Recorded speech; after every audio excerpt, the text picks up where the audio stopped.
In 1716, it was a gift for a czar, a masterpiece of Baroque art, the eighth wonder of the world. A room made of sunlight and stone disappears from history.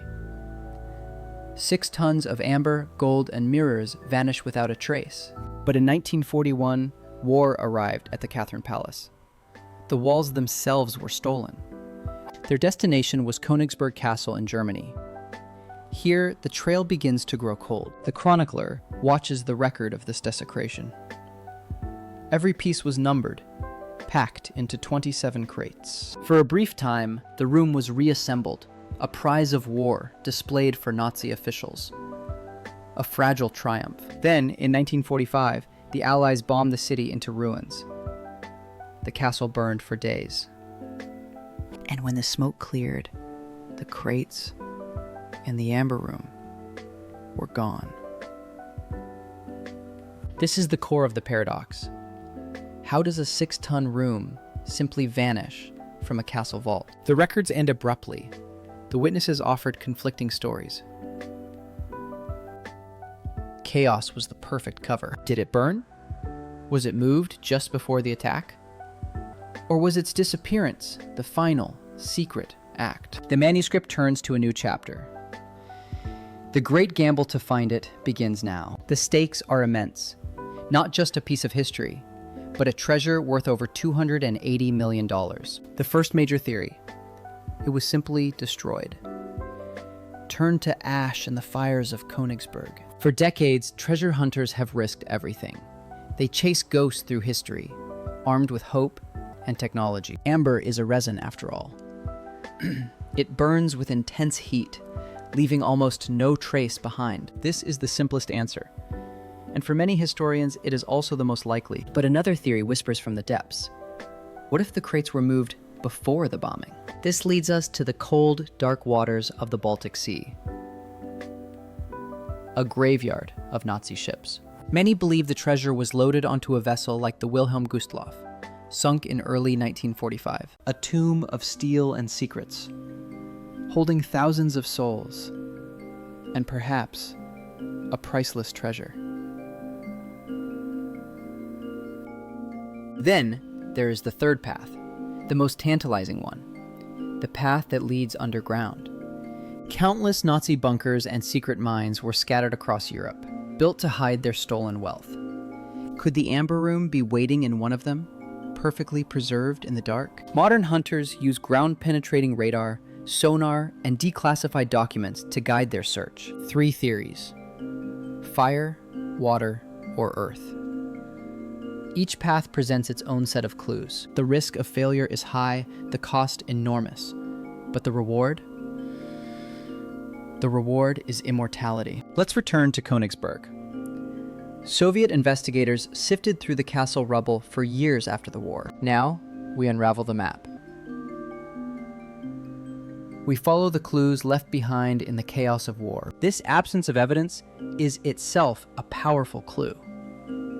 It suggests the room was already gone. They found melted fittings from other rooms, but curiously, no traces of burned amber. A statement from the castle's curator, Alfred Rode, claimed the crates were in the cellars. But he vanished. His death notice appeared, but many believe he faked it.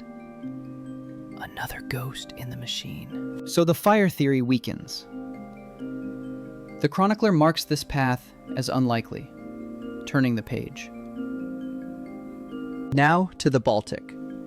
In 2020, divers explored a new wreck, the Karlsruhe. It was one of the last ships to leave Königsberg. Its manifest listed heavy cargo. Sonar scans revealed shapes consistent with large wooden boxes in its hold. Hope surged, but the dives have been slow and dangerous.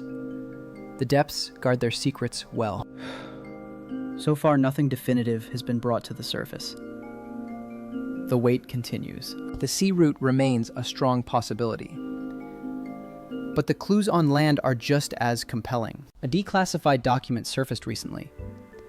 A transport order for precious cargo to the Ore Mountains. This brings us to the bunkers.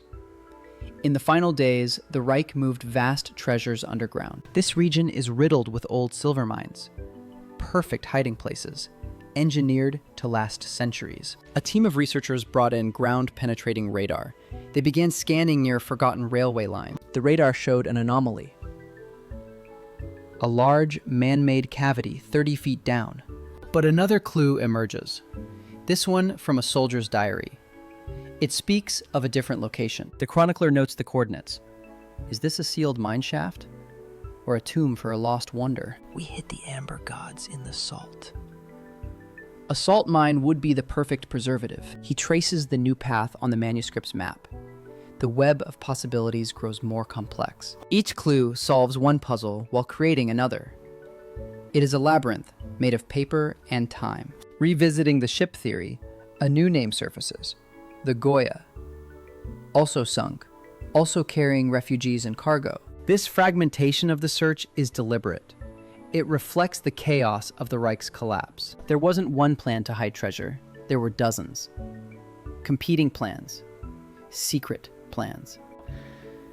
And the Amber Room was the greatest prize of them all. Everyone wanted to control it. Let's focus on the most concrete lead. The radar anomaly in the Ore Mountains. Permission to excavate is a political and logistical nightmare. Years of petitions and planning. But the hunters are patient. They believe they have found the final hiding place.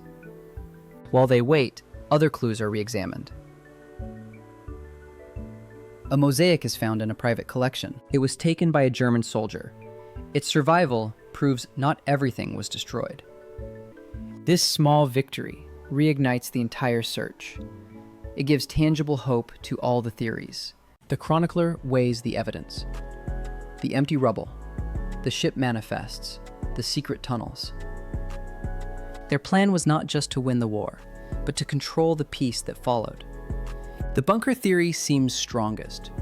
The Nazis were meticulous about hiding assets for a future return. This motive makes the underground theory the most logical. It ensured preservation and secrecy. The Amber Room was more than art. It was a political and economic weapon in waiting. And so, the focus of the modern hunt has narrowed. All eyes are on that patch of forest. The final chapter of the manuscript awaits. The grand design is about to be revealed. The pieces fit. The transport order, the radar scans, the motive. A compelling narrative. The Amber Room was likely moved multiple times. Its trail deliberately obscured, even from themselves. This grand design was meant to secure the Reich's legacy. A shadow treasury for a shadow government. The full system was not one hiding spot, but a network. A relay of secret caches, but the system collapsed too quickly. The keepers of the secrets were killed or scattered. The map was lost. The keys to the kingdom were buried with its architects. This is why the search is so difficult. Hunters are not looking for one needle, but many. The social impact of its potential discovery would be huge. A symbol of reconciliation and recovered history. Today, a magnificent reconstruction stands in the Catherine Palace, a testament to the artists who refused to let it be forgotten. But the original is still out there, a ghost of history, waiting for the final page to be turned. The search proves that cultural memory is powerful. We will always try to recover what was lost. Every stone carries a story. This one is a treasure hunt that continues to this day. The manuscript is not yet finished. Now, discover the clues we left for you in the next chronicle.